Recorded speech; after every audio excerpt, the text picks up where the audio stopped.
In our Bernoulli distribution video, we discovered that a single coin toss can be modeled using a Bernoulli random variable, where we defined a Bernoulli random variable x such that x equals 1 when our toss results in heads, and x equals 0 when our toss results in tails.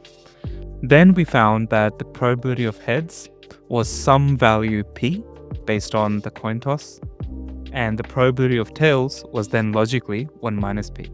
And the reason we could model this using a Bernoulli distribution was because there were only two outcomes, heads or tails, and both outcomes were mutually exclusive in that they could not occur simultaneously. Now let's take this a step further. Instead of tossing the coin only once, let's assume we want to flip the coin 3 times and want to know the probability of getting heads twice. Let's show all the possible outcomes as a tree. Each of the highlighted sections correspond to the first, second, and third coin tosses respectively and represent the 2 possible outcomes for each toss.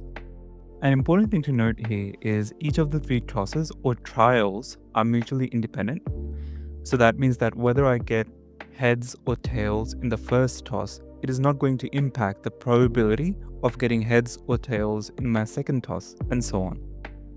And all the tosses are identically distributed because each of the tosses, let's represent each toss as x1, x2, x3 respectively, all have a Bernoulli distribution with parameter p. So we know that in each trial or each toss with the outcome x1, x2, x3 respectively, the probability of heads is p and the probability of tails is 1 minus p.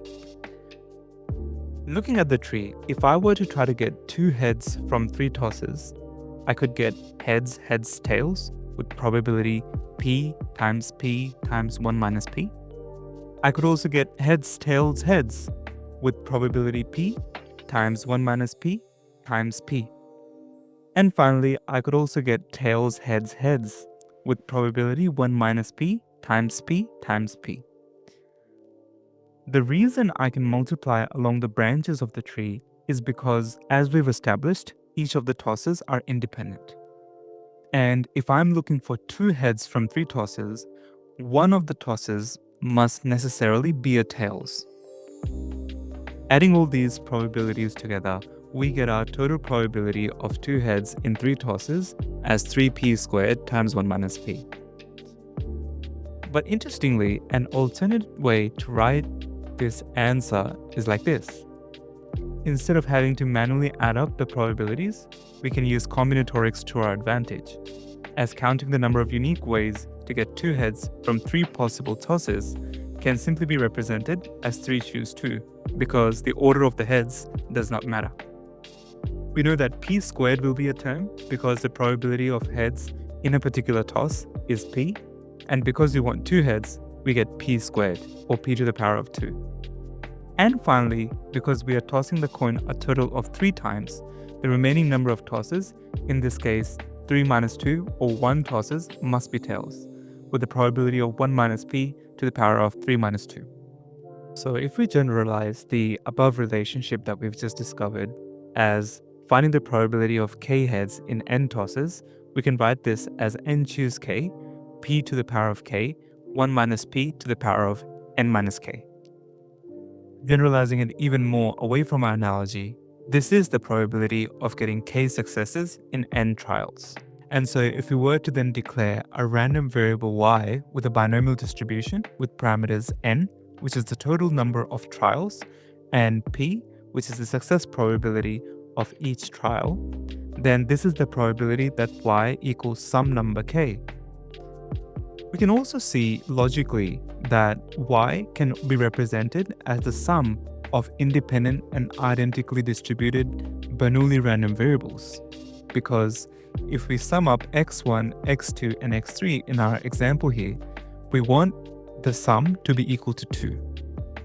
It also follows logically that a Bernoulli random variable is then simply a special case of a binomial random variable with n equal to 1.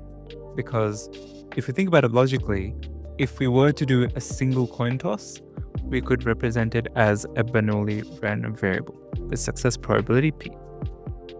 Therefore, to summarize, we should use the binomial distribution when we have a series of IID Bernoulli trials, each having a success probability p.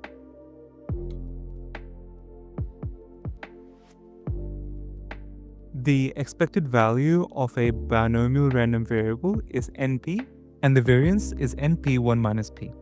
If you're an aspiring actuary watching this video, these formulas can also be found in the Formulae and Tables booklet, page 7.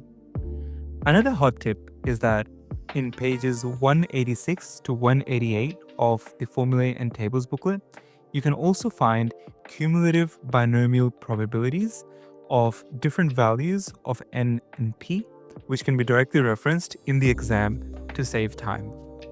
Please also check out the links in the description where you can purchase practice questions with fully worked solutions for the binomial distribution to go with this video, as well as supplementary notes and other resources. Thanks for watching, and see you in the next one.